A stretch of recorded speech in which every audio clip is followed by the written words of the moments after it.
Okay, let's talk about the ground rules for a minute. We're going to give you every bit of information we have up to this minute, the entire investigation up to this minute. When we get done, we'll take some questions, but let's make the questions pertinent to the information we gave out. Don't get into what ifs or hypotheticals, because we're not going to talk about that. We've only got about 40 minutes on this Zoom, and then it'll go off. First of all, let me apologize for not being there in person. I had decided to take a couple of days off after the election, came up to my house here in North Carolina, and the last thing I thought I was going to have to do is get dressed to get ready and get back there, but I will be back by the weekend. So here's what we know so far. This morning, 3 of our motor officers out of the traffic division were working traffic enforcement out on Southern Boulevard, that's State Road 80. And they were doing it between 20 Mile Bend and Pratt Whitney Boulevard, clocking cars that were coming eastbound in those lanes. One of the motormen, after a contact with one of the motorists, could not get his motorcycle started, so he thought he had a dead battery. So he called the other 2 over to help him, move the bike off the road. They were all 3 on the grassy area on the shoulder of the road, and they were going to wait for another PBSO vehicle to come with some battery cables. Eastbound was a vehicle driven by a female. She was in the center lane and obviously came upon a vehicle that was going much slower than she was and took action to veer to the right, which was in the same direction as the shoulder of the road. She overcompensated, got off the road, and then struck all 3 of the motor officers, at which time all 3 went airborne in different directions. The officer and deputy that were headed that way actually saw what had happened and was able to get over there and call some assistance. The paramedics got out there. All 3 of them were transported to St. Mary's Hospital. Unfortunately, 2 of them were deceased. The 3rd one went to surgery, is now in ICU. He's in critical but stable position, and hopefully he's going to make it. But it's a bad crash. We are jointly investigating this with FHP. Our traffic homicide division is working it in conjunction with them. It's going to be an extensive investigation. Preliminarily right now, and there's more tests to be done, it doesn't look like the driver was impaired. It just looks like one of those things where she overcompensated and got off the road. Terry Barbera will furnish all of you with all the information, personal information on the 3 deputies that were involved in this crash. And you'll have that with a picture of them within the next half hour, 45 minutes. So that's where we're at right now. Horrific accident. But, I tell people all the time, law enforcement, public safety, and the military are the only professions. When you leave the house and kiss your family goodbye, that might be the last time. And here's the example of it. I'm sure that these deputies, not in their wildest dreams, thought that this was going to happen to them today. So, when a deputy dies, a piece of the community dies with them. It's tough. I plan on, I plan on talking to the family later today on the phone. I will meet with them when I get back over the weekend. And in the meantime, we're going to be planning what the funeral arrangements are for them, which I'm sure will be in the Tuesday, Wednesday, or Thursday time frame. So that's what we know right now, folks. I'll take a few questions if you have them. Sir, Michael Williams, Channel 5. Do we know, did they all have spouses and or children? Give us a little sense of their background first, please. Michael, I can't hear you. You're going to have to speak up a little. Sir, did they have, all of them have spouses, children? Give us a little more sense of who they were. We know we'll get names from Terry, but... Well, I don't know the personal statistics on them.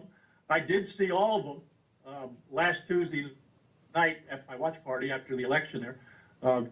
They had all stopped by there to say hi because they were out there with Trump going to escort him. So I actually saw those guys. And sir, early on, what sense, whether speed played a role? You said she veered from a car moving more slowly. I know it's very early on, but any sense of the speed at which the SUV may have been moving? Well, that's going to be yet to be determined. There's a lot of calculations that have to be done. Preliminarily, I mean, the speed limit's 55. That's still pretty quick. So most of the damage is fairly consistent with that, but they'll be able to give us an exact speed when they do all the calibrations. What is the condition of the SUV driver? Was anybody else in the vehicle with the SUV driver? What is that woman's condition and where is she? No, from what I understand, she was by herself, and she's not got very minor injuries. But yeah, you know, it's just one of those things sometimes. If you overcompensate and your tires get off the edge of that road, it can grab that wheel and it's hard to get it back on. Sheriff Terry Parker, PBF 25 News.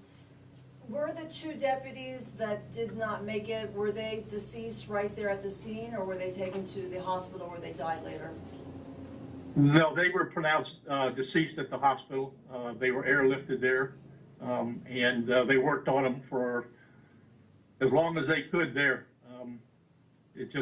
They were injured so badly they just weren't going to make it.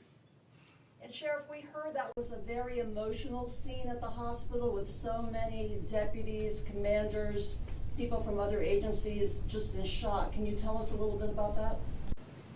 Yeah, when these things happen, I mean, law enforcement is a very close-knit group to start with, and we all know each other. I've received phone calls from United States senators, congressmen, other sheriffs, members of the community, you know, saying we're so sorry that this happened, because they know that these deputies and the men and women of law enforcement are out here to protect them. So like I said, when you lose a deputy or you lose a law enforcement officer, you lose a little piece of the community. Sheriff, talk about a little bit more generally about their background, how long they've been with PBSO or the traffic division, and did we understand you correctly to say that they'd also done dignitary detail for the former and again soon to be president recently or frequently?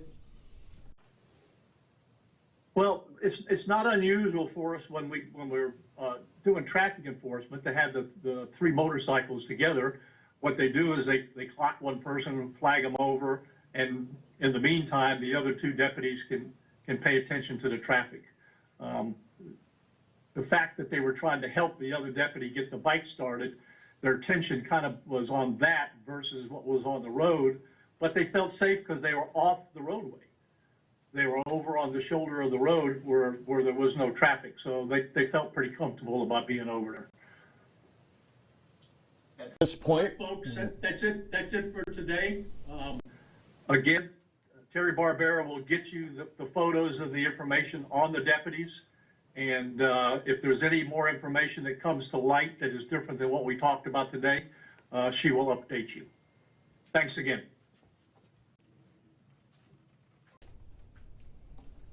Colonel Bob Allen could add some information.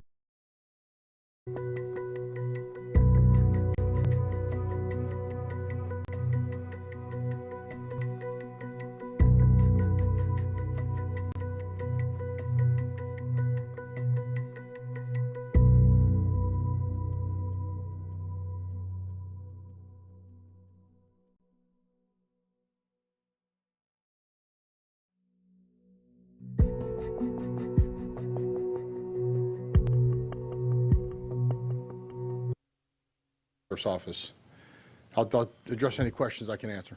a little more background, sir, about the men, how long they've been with traffic, with PBSO in general. The exact years, I'll tell you, they're all very senior, very experienced officers, very experienced on the motors. I know some have 30-plus years. So very senior officers, very experienced. Did the SUV driver, did she stay at the scene? Yes, ma'am. Do you have an age for that driver? I do not. Is she facing any charges?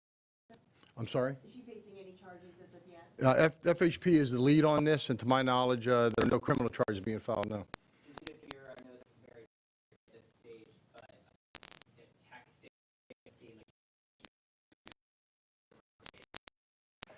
Those are particulars about the accident that I'm right now at liberty to discuss at this time. Like I said, Florida Highway Patrol is the lead investigators where they're assisting them, but this is their crash to really get into that minute details. And did she live here in this county? Who? I don't know that. Broadly, and I know it's very early on, most of us to stand on any highway, it's so potentially dangerous anytime. Does it make you, is it the kind of thing that all of law enforcement will look, what are new and different and better ways with cars moving faster, with the potential for distractions to happen, new buffers, new barriers that may be mobile that you put up? Is that something you'd expect law enforcement to do and think about broadly? I'm certain that all of that will be looked into. You know, better ways to do it. Anytime a tragic like this happens, we try to figure out a way to do things better. But there's no perfect way to do our job. There's no perfectly safe way to do it. It is like the sheriff said. It's every day we put on our uniforms to go to work. There's risk involved, whether it be catching bad guys or writing traffic tickets. There's risk in everything we do. What's been the toughest part about today?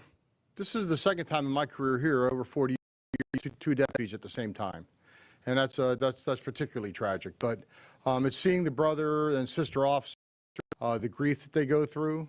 Me personally, delivering the message to the families. It's a difficult time for us.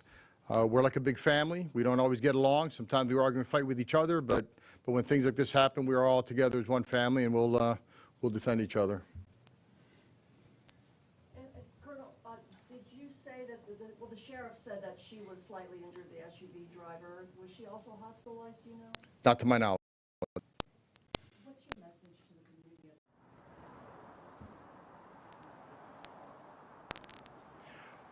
Well, first of all, the move over law. You know, when you see police officers, which is, you know, to answer your question, that's why that law was created. When you see officers on the side of the road conducting traffic stop or on the side of the road, please give us courtesy to slow down or to move over a lane, to give us a lane. The officers sometimes, anything can happen. But that's question, Mike. You know, that's probably the biggest thing that came out of these over law. And if you travel enough on the highway, on 985, it's very actively enforced. Thank you, everyone. Anything else? Thank you. Okay.